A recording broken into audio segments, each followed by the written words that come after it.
Vladimir Poutine s'est adressé à toute la Russie après les attaques contre Bryansk, Koursk, les ponts, la Crimée et le pont de Kertch. Comment peut-on tenir de telles réunions dans ces conditions, comme les négociations dont il parle? De quoi peut-on même discuter? Qui négocie avec ceux qui s'appuient sur la terreur, avec des terroristes?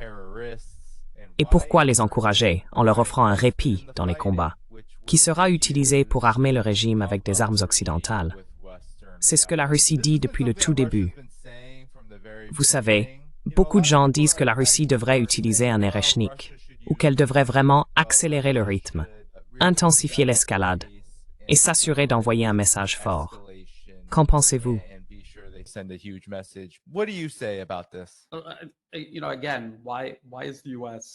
Vous savez, encore une fois, pourquoi les États-Unis cherchent-ils à négocier? Ils ne cherchent à négocier que lorsqu'ils ont eux-mêmes besoin de gagner du temps ou de créer l'illusion de rechercher la diplomatie avant d'escalader eux-mêmes ou de faire en sorte qu'un de leurs alliés le fasse afin de mettre de la distance entre eux et leurs alliés. Et comme Ben l'a mentionné, l'administration Trump n'envoie pas autant d'armes à l'Ukraine qu'auparavant. Mais c'est quelque chose que je couvre depuis 2022, depuis le début de ce conflit. Les États-Unis disposent d'une quantité limitée d'armes et de munitions qu'ils peuvent envoyer à l'Ukraine, une quantité limitée qu'ils peuvent produire chaque année.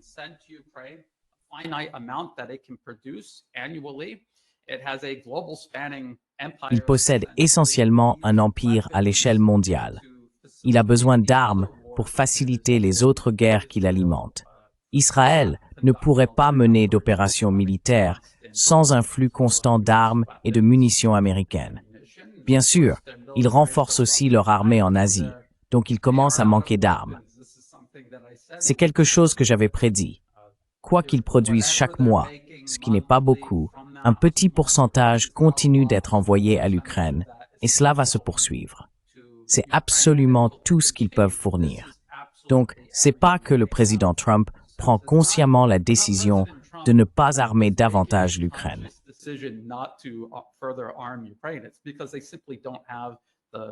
C'est parce qu'ils n'ont tout simplement pas les énormes quantités d'armes et de munitions à envoyer à l'Ukraine. Ce qui explique pourquoi, encore une fois, le secrétaire Hegseth a dit à l'Europe en février « Vous devez augmenter la production.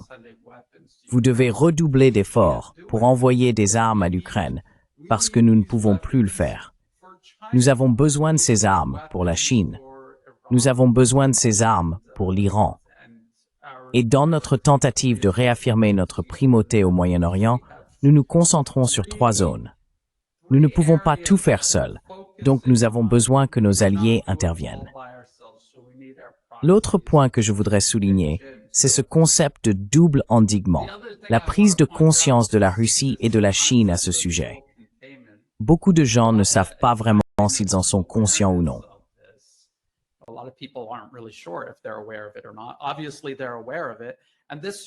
Évidemment, ils en sont conscients. Et cela reflète à la fois les propos du secrétaire Hegseth en février, lorsqu'il a évoqué la séquence stratégique et la division du travail. Puis, lors du dialogue de Shangri-La à Singapour, à la fin du mois dernier, il était présent pour expliquer comment ils avaient laissé l'Ukraine à l'Europe et se concentraient désormais sur l'Asie. Nous avons été distraits pendant des décennies à mettre le feu au reste du monde. Mais maintenant, nous sommes prêts à nous occuper de l'Asie. Et c'est essentiellement de cela qu'il s'agit.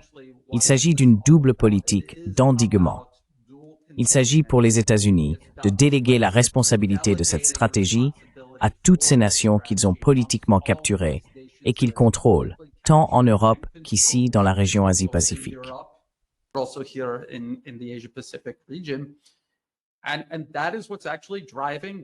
Et c'est précisément ce qui motive ce que nous voyons se produire. Le président Trump n'a jamais eu l'intention de mettre fin à la guerre. C'est la continuité d'un agenda. C'est exactement là où le président Biden, dont nous savons tous qu'il ne prend aucune décision lui-même, a repris. C'est là que son administration s'était arrêtée. Et cela s'inscrit dans la continuité de ce qui se passe depuis le début du XXIe siècle. Il s'agit de la stratégie post-guerre froide visant à éliminer tous les adversaires ou concurrents de même niveau ou de niveau proche, peu importe comment les États-Unis qualifient ces nations. Personne n'a le droit d'avoir une politique étrangère indépendante. La planète est le domaine de l'Amérique, et elle va tenter de maintenir ce contrôle sur la planète. Et c'est de là que tout cela découle.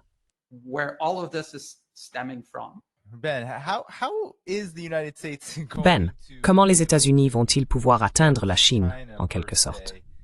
Parce que c'est exactement ce que Hegseth et l'administration Trump continuent de communiquer très clairement. Ils essayent vraiment de refiler l'Ukraine à l'Europe, par exemple. Ils essayent vraiment de s'en éloigner. Eh bien, l'Asie de l'Ouest et le Moyen-Orient sont un peu compliqués. Il y a eu des rapports, en fait, selon lesquels ils déplacent plus de matériel militaire là-bas, soi-disant au détriment de l'Ukraine. Et nous savons à quel point les États-Unis sont embourbés, alliés et finançant Israël. Mais comment les États-Unis vont-ils faire s'il y a ce grand Eldridge Colby et ces gens-là qui ont cette grande stratégie pour aller vers un conflit avec la Chine?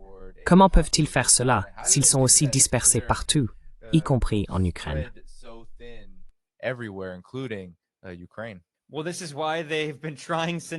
Eh bien, c'est pour cela qu'ils essayent, depuis l'administration Obama, d'opérer un pivot vers l'Asie, n'est-ce pas?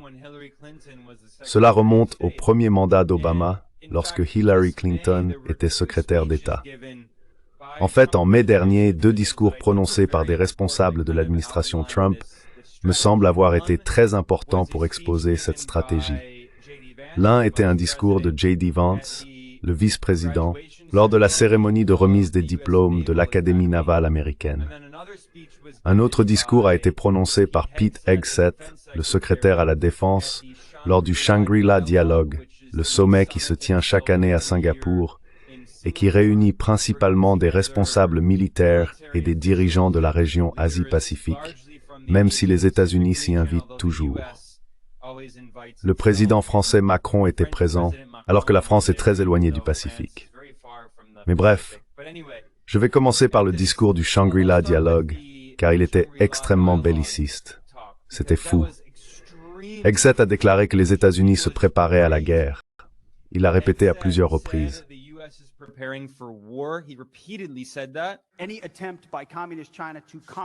Toute tentative de la Chine communiste de conquérir Taïwan par la force aurait des conséquences dévastatrices pour l'Indo-Pacifique et le monde. Il n'y a aucune raison d'édulcorer la réalité. La menace que représente la Chine est réelle et elle pourrait être imminente. Nous espérons que non, mais cela reste possible. Les États-Unis ne cherchent pas la guerre. Nous ne cherchons pas à dominer ou à étouffer la Chine, à l'encercler ou à la provoquer. Nous ne cherchons pas à changer de régime, ni à provoquer ou manquer de respect à une culture fière et historique. Nous serons prêts, mais nous ne serons pas imprudents. Au contraire, nous recherchons la paix. Mais nous devons nous assurer que la Chine ne puisse pas nous dominer, ni nos alliés et partenaires. Maintenir le statu quo exige de la force. C'est simplement un objectif rationnel et de bon sens avec lequel nous devrions tous pouvoir vivre. Et ensemble, nous atteindrons cette paix par la force, en rétablissant la dissuasion, en partageant nos responsabilités, en multipliant nos forces, en renforçant nos grandes alliances, en respectant nos cultures, non pas en déclenchant des guerres, mais en les prévenant et en construisant un avenir meilleur pour nos nations.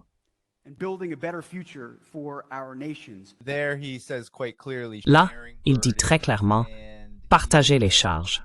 Et ce qu'il a fait tout au long de l'administration Trump, c'est utiliser les mots « paix » et « dissuasion », presque comme des signaux cachés pour une guerre avec la Chine.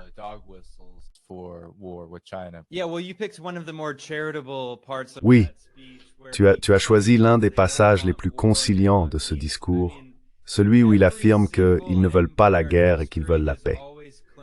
Je veux dire, chaque empire dans l'histoire a toujours prétendu vouloir la paix. Et bien sûr, ils ne vont pas dire ouvertement qu'ils veulent la guerre. Ils vont dire « Nous sommes une force de stabilité et de paix ».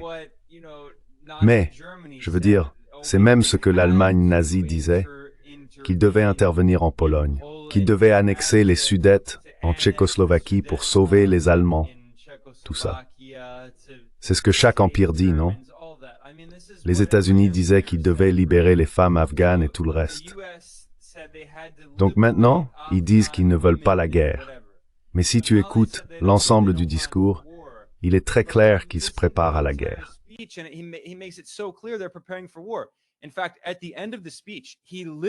En fait, à la fin du discours, il dit littéralement, c'est une citation, « Nous nous préparons à la guerre ». C'est une citation exacte du discours. Et il dit, « Nous nous préparons à la guerre pour la paix ». Je veux dire, c'est exactement le concept orwellien de la guerre, c'est la paix. Bref, l'essentiel, c'est que dans ce discours, il aborde quelques points importants. Premièrement, les États-Unis essaient de faire pression sur d'autres pays d'Asie pour qu'ils s'allient avec eux contre la Chine. Il l'a dit très clairement. Et ce discours a été prononcé à Singapour. Et je pense qu'il visait en grande partie les pays de l'ASEAN, l'Association des Nations de l'Asie du Sud-Est. Mais l'ASEAN, à l'exception des Philippines, tous les autres pays de la région ont en réalité maintenu une politique étrangère non alignée. avec la Chine.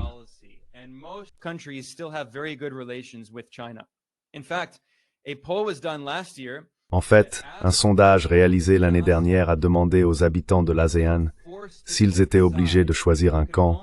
Ils ne pouvaient choisir que la Chine ou les États-Unis. Et pour la première fois, une légère majorité a choisi la Chine. Cela s'explique en grande partie par la guerre à Gaza, n'est-ce pas? Je veux dire, le soutien des États-Unis à Israël, surtout dans les pays à majorité musulmane de la région, comme l'Indonésie, qui est le pays le plus peuplé de la région, avec bien plus de 200 millions d'habitants. L'immense majorité des Indonésiens ont déclaré préférer la Chine. Donc cette stratégie américaine de cibler l'ASEAN ne va pas fonctionner, mais c'était l'un des objectifs de son discours. Une autre partie importante de son discours consistait à dire qu'il y aurait soi-disant une guerre à propos de Taïwan désormais.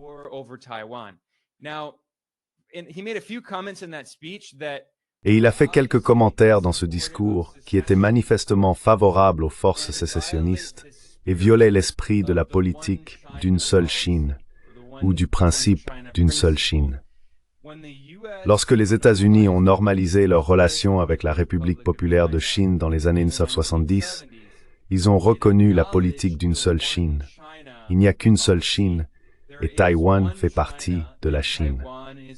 Et pourtant, il continue de faire ses commentaires affirmant que la Chine va envahir Taïwan. C'est comme si les États-Unis allaient envahir la Floride. Je veux dire, Taïwan fait partie de la Chine. Qu'est-ce que cela signifie? C'est la propagande que nous entendons sans cesse, encore et encore. Donc ce que cela signifie vraiment, c'est que les États-Unis soutiennent le sécessionnisme et que les États-Unis ont été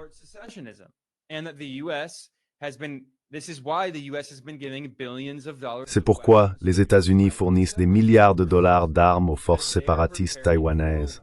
Ils se préparent à une guerre avec la Chine continentale via Taïwan. Beaucoup de gens ont comparé cela à l'Ukraine, mais c'est en même temps très différent, car l'Ukraine ne fait pas partie de la Russie. Taïwan fait partie de la Chine. C'est donc une question que la Chine doit gérer. C'est une affaire intérieure chinoise. Pourquoi les États-Unis demandent-ils au monde de se préparer à la guerre à propos de Taïwan? C'est scandaleux.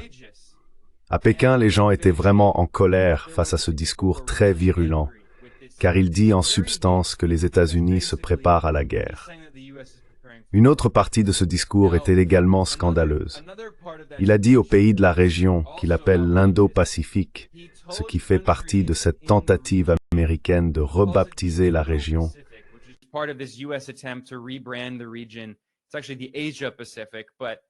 En réalité, on parle de la région Asie-Pacifique, mais seuls les États-Unis l'appellent l'Indo-Pacifique parce qu'ils essaient aussi d'y inclure l'Inde. Et même l'Inde n'est pas, je veux dire, c'est un partenaire des États-Unis, mais l'Inde a aussi une politique étrangère non alignée. Donc l'Inde, c'est compliqué. Mais l'essentiel, c'est qu'une autre partie du discours était que Pete Hegseth a essentiellement dit aux pays de la région qu'ils ne pouvaient pas avoir de lien économique profond avec la Chine. Il a dit que si vous avez des relations de sécurité avec les États-Unis, Vous ne pouvez pas commercer de manière significative avec la Chine, car selon lui, en cas de conflit, cela compliquerait notre prise de décision stratégique. Il est donc allé à Singapour pour dire aux pays de la région d'arrêter de commercer avec la Chine parce que nous nous préparons à une guerre contre la Chine. Je veux dire, c'est complètement fou.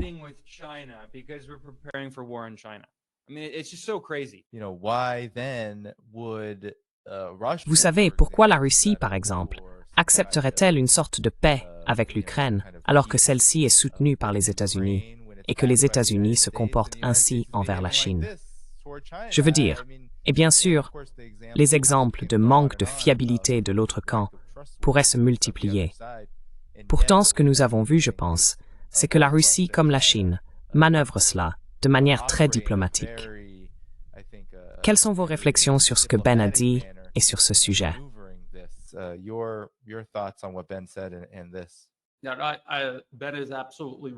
Ben a tout à fait raison. J'aimerais approfondir un peu le discours du secrétaire Hegseth. Ce dialogue de Shangri-La est organisé par l'International Institute for Strategic Studies. Il est basé à Londres, n'a rien à voir avec l'Asie. Et si vous allez sur leur site web, regardez qui sont les principaux sponsors. Airbus, Bauer, Boeing, General Atomics, Rolls-Royce, qui fabriquent des moteurs d'avion, Lockheed Martin. Si vous descendez la page, vous verrez Northrop Grumman, BGR Group, Chevron, etc., etc. Ce sont donc tous des intérêts financiers d'entreprises occidentales. La manifestation moderne de génération d'impérialisme et de colonisation occidentaux ici dans la région Asie-Pacifique.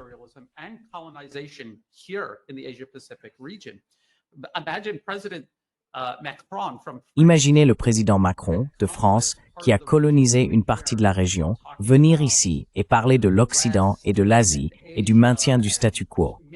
Le secrétaire Hegseth a également dit ceci. Le statu quo.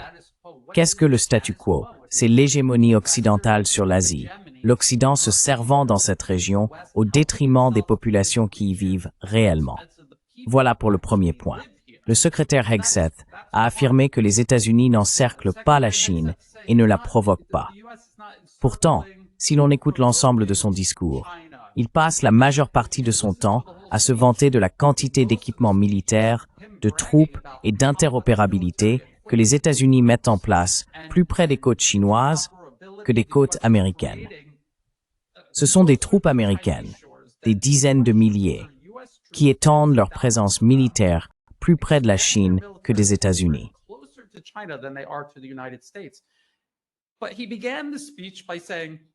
Mais il a commencé son discours en disant « Nous devons d'abord sécuriser notre propre arrière-cour ».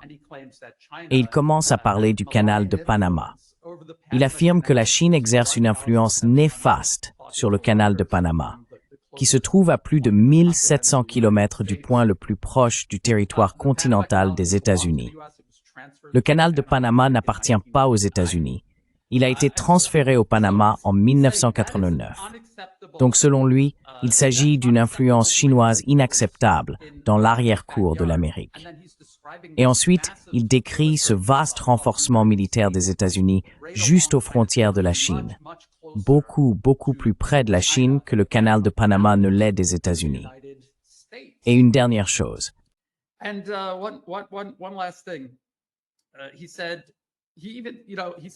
Il a dit que les États-Unis ne veulent pas la guerre, et Ben l'a évoqué.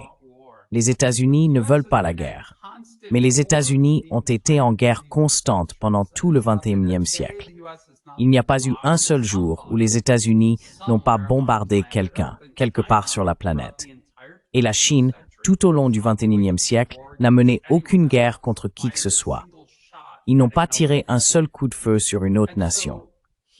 Et puis, à un moment donné, il admet même qu'ils ont été distraits pendant une génération par des guerres et des changements de régime. Il parle bien sûr du Moyen-Orient et de la guerre par procuration en cours que les États-Unis ont déclenchée en Ukraine. Et maintenant, il dit, maintenant, nous revenons en Asie. Pour faire quoi? Pour faire exactement la même chose en Asie que ce que les États-Unis ont fait partout sur la planète.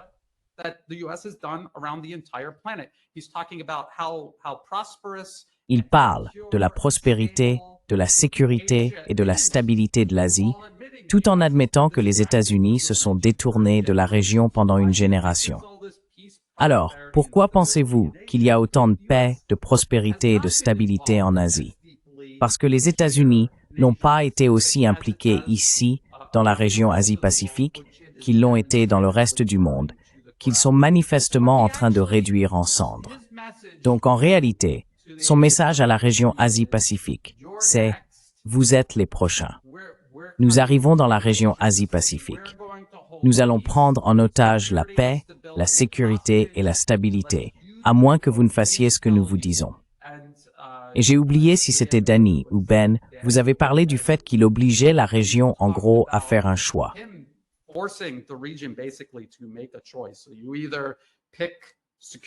Donc soit vous choisissez la coopération sécuritaire avec nous, ce qui revient à vous transformer en la prochaine Ukraine, soit vous pouvez avoir une coopération économique avec la Chine. Ils disent toujours qu'ils ne forcent personne à prendre une décision, mais il a littéralement utilisé le mot « insister ». Insister et avoir des discussions difficiles. Ce qui signifie que vous devez faire ce que nous vous disons. C'était son message à l'Asie. Et malheureusement, beaucoup de personnes dans le public, pas toutes, mais beaucoup, et je connais des gens ici en Thaïlande où je vis, ce message résonne parce qu'ils ont ce désir désespéré et profond d'être acceptés par l'Occident, et ils ne voient tout simplement pas la situation dans son ensemble. C'est la partie malheureuse de tout cela.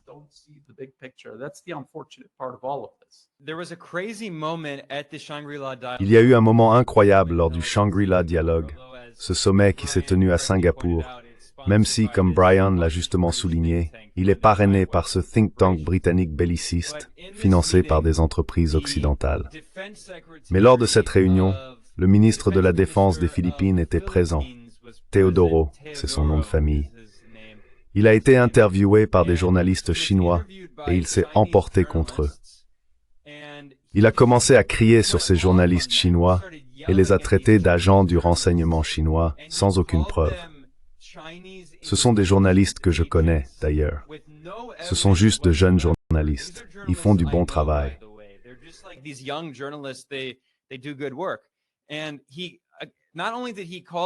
Et non seulement il les a qualifiés d'agents du renseignement chinois, mais ensuite le gouvernement philippin a créé ces affiches de propagande complètement folles, sous forme de mèmes, avec les visages de ces journalistes chinois, disant des choses comme « Attention, agent du renseignement chinois »,« renseignement militaire » et ainsi de suite. C'était puéril. C'était fou de voir le gouvernement faire ça à ces pauvres journalistes chinois d'une vingtaine d'années qui étaient complètement abasourdis. Et cela est devenu viral sur les réseaux sociaux chinois. Ces extraits du ministre philippin de la Défense en train de leur crier dessus. C'est le seul pays de la région qui se porte volontaire pour devenir l'Ukraine de la région Asie-Pacifique. L'armée américaine utilise désormais 9 bases aux Philippines.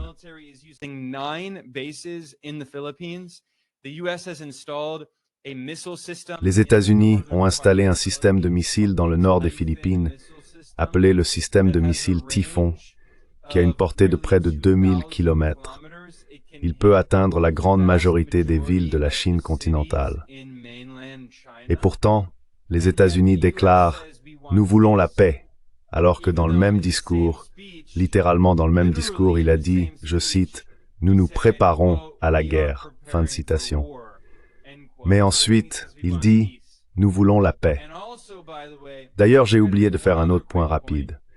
Dans ce discours, Hegseth a affirmé, dans l'extrait que vous avez montré, il a dit « Nous ne voulons pas encercler la Chine ». C'est objectivement faux. C'est un mensonge. J'ai fait une vidéo à ce sujet et j'ai souligné que Bloomberg avait publié un article basé sur des propos tenus par Scott Bessent, le milliardaire gestionnaire de fonds spéculatifs, et ce serait Terror Hazor.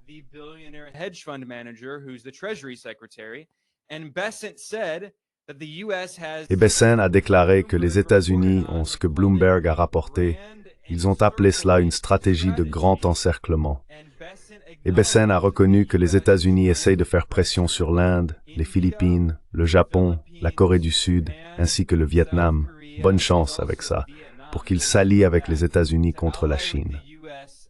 Donc Bloomberg rapporte ces propos tenus par Bessent, affirmant que les États-Unis ont une stratégie de grand encerclement. Et ensuite, Hegseth dit « Nous n'avons pas de stratégie d'encerclement ». Je veux dire, et j'ai d'ailleurs souligné dans cette vidéo que j'ai faite, que ce n'est pas seulement l'administration Trump.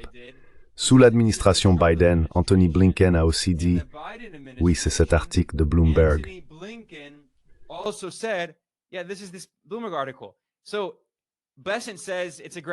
Donc Bessent affirme qu'il s'agit d'un grand plan d'encerclement, puis Hegseth dit que nous n'essayons pas d'encercler la Chine.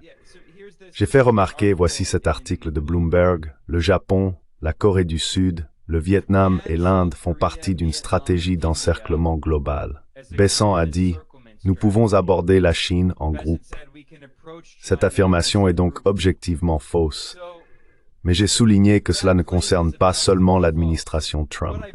Si l'on remonte à Biden, bien sûr, si l'on remonte à l'administration Obama, mais si l'on revient à l'administration Biden, Anthony Blinken a prononcé un discours important en 2022, exposant la politique de l'administration Biden envers la Chine.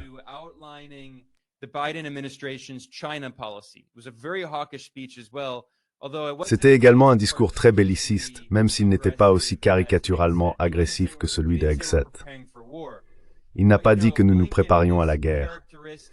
Mais vous savez, Blinken, avec sa rhétorique caractéristique d'interventionniste libéral et d'ordre international fondé sur des règles, a déclaré que les États-Unis travaillaient à, je cite, « façonner l'environnement stratégique autour de Pékin ». Fin de citation. Qu'est-ce que ça signifie? Façonner l'environnement stratégique autour de la Chine. Cela signifie l'endiguement. Ce n'est qu'un euphémisme pour l'endiguement. C'est donc la politique américaine sous les démocrates, et bien sûr, elle se poursuit sous les républicains. Car c'est la stratégie des États-Unis c'est la stratégie de l'Empire américain depuis plus d'une décennie.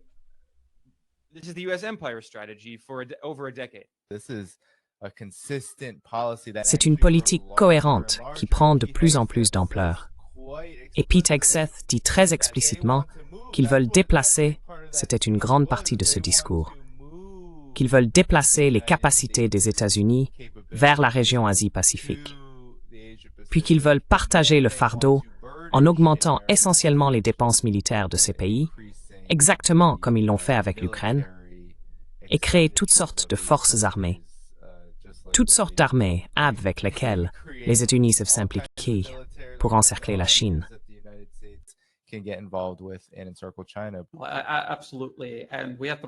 Absolument. Et il faut se rappeler que toutes ces capacités dont le secrétaire Hegseth se vante, le fait que les États-Unis encerclent la Chine à travers la région Asie-Pacifique, ont toutes été mises en place pendant les 4 années où le président Biden était en fonction, et les 4 années précédentes, c'est Trump qui était au pouvoir. Et tout cela a commencé avec le pivot vers l'Asie sous l'administration Obama. Pourtant, les gens continuent de voter en pensant qu'un candidat d'un parti ou de l'autre va changer quoi que ce soit. Non, car la même liste d'intérêts corporatistes qui financent des forums comme celui-ci sont les mêmes qui contrôlent la politique à Washington, peu importe qui est à la Maison-Blanche ou qui contrôle le Congrès. Pour revenir sur un point évoqué par Ben, les Philippines, et cette attitude absurde qu'ont certains officiers de l'armée philippine, cette obéissance servile, cette volonté de se jeter aux pieds des États-Unis.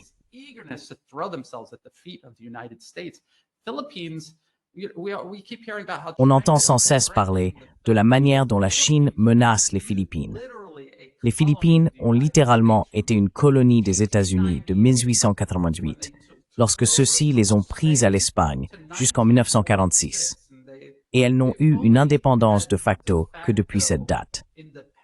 Les États-Unis ont maintenu un contrôle politique sur les Philippines depuis lors, y compris aujourd'hui. Il y a eu une brève période sous la présidence de Duterte, où ils ont tenté de réaffirmer leurs intérêts et d'équilibrer leurs relations. Les gens ne le savent pas parce qu'ils ne s'intéressent pas à ces questions. Les Philippines ont une population bien plus importante que la Thaïlande.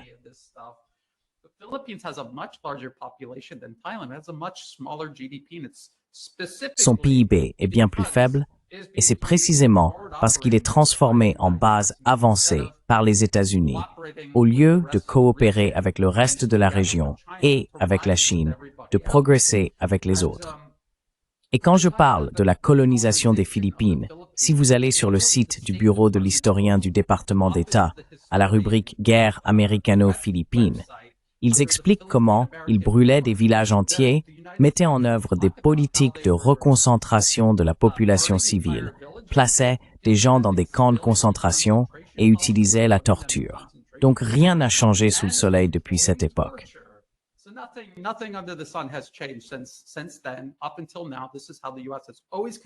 Jusqu'à présent, c'est ainsi que les États-Unis ont toujours mené leurs affaires.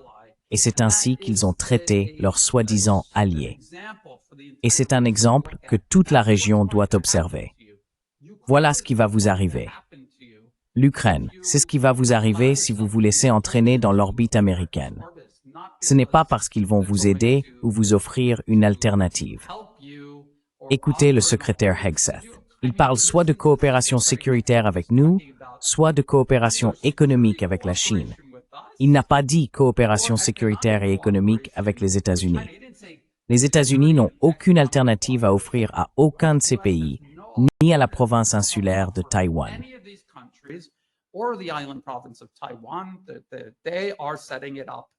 Il prépare sa destruction exactement comme pour l'Ukraine. Et dans les documents des groupes de réflexion qui planifient tout cela, ils admettent que tout sera rasé de la surface de l'île. Il ne restera rien. Et l'objectif ici n'est pas de sauver Taïwan, c'est de l'utiliser pour faire payer la Chine.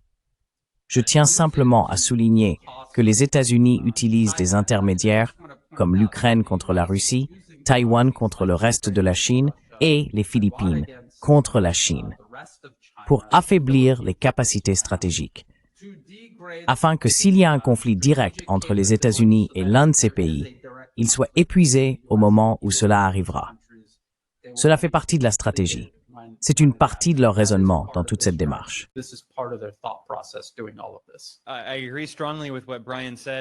Je suis tout à fait d'accord avec ce qu'a dit Brian. Et j'ajouterais, en ce qui concerne la politique intérieure philippine, qu'il ne faut pas oublier que pendant la première guerre froide, nous sommes maintenant dans la deuxième guerre froide, mais pendant la première, les Philippines étaient un important proxy des États-Unis, et elles étaient gouvernées par le dictateur militaire brutal Ferdinand Marcos père. Aujourd'hui, son fils Ferdinand Marcos Jr., un véritable retour historique, est de nouveau à la tête des Philippines et se comporte comme un fidèle pantin des États-Unis. Et ce n'est pas seulement idéologique, c'est aussi, évidemment, une question de corruption pure et simple. Je veux dire, il est bien connu que la famille Marcos est extrêmement corrompue. Marcos, père et sa femme ont volé des milliards de dollars, et les États-Unis non seulement ont toléré cette corruption, mais l'ont aussi facilitée. C'est ainsi que fonctionne l'Empire Shi'er.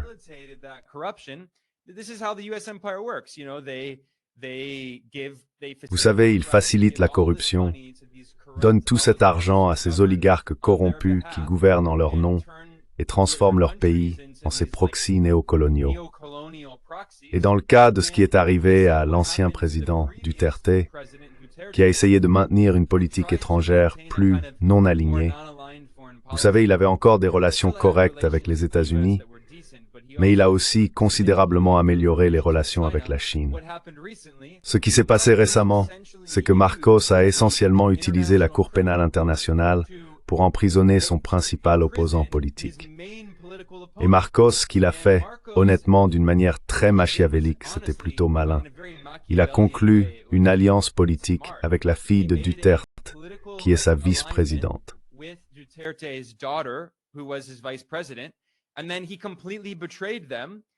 Et puis il les a complètement trahis et a utilisé, en fait, aux Philippines, cela a été une énorme controverse, parce que ce que fait essentiellement Marcos, avec le soutien de Washington, c'est d'utiliser la CPI comme un outil politique pour éliminer son principal rival politique national.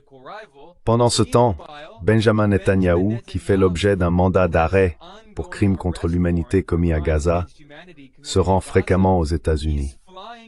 Il traverse l'espace aérien européen. Les Européens, qui prétendent soutenir l'ordre international fondé sur des règles, ne font rien. Les Pays-Bas, où se trouve la CPI, ne font rien non plus, ce qui montre clairement que la CPI ne s'applique qu'aux personnes d'Afrique et d'Asie, pas aux dirigeants occidentaux. Et Israël fait partie de l'Occident collectif.